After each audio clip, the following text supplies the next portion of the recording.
Hello, my name is Margot Lodge and I'm a geriatrician and PhD student from Melbourne, Australia.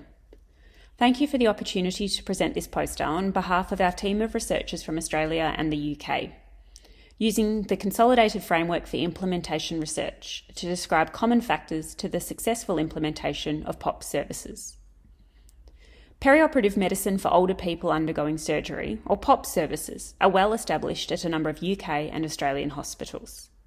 This model of care, which is based on the principles of comprehensive geriatric assessment and optimisation, has been shown to improve multiple process and clinician and patient-centred outcomes.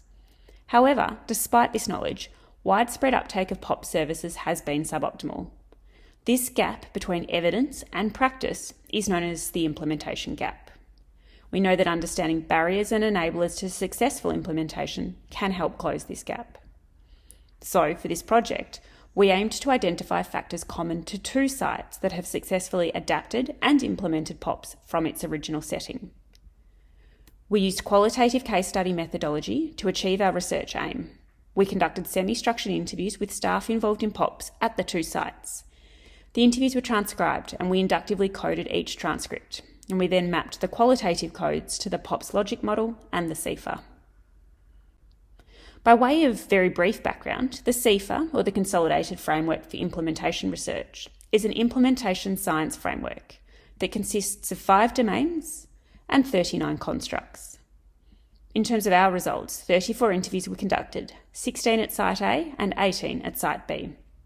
The sites differed in terms of their size, the surgical units serviced by POPS, and the length of time POPS had been operating.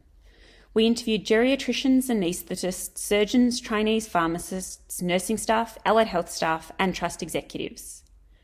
Across both sites, participants identified facilitators to implementation across all 5 CFIR domains. Key constructs common to both sites included the perceived evidence strength and adaptability of POPS, whether POPS would provide the resources required to meet their patients' needs, knowledge and belief in POPS, and staff engagement enabling buy-in.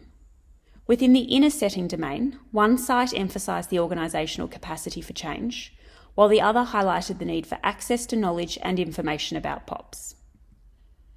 In summary, there were a number of key shared CFIR constructs across the two sites.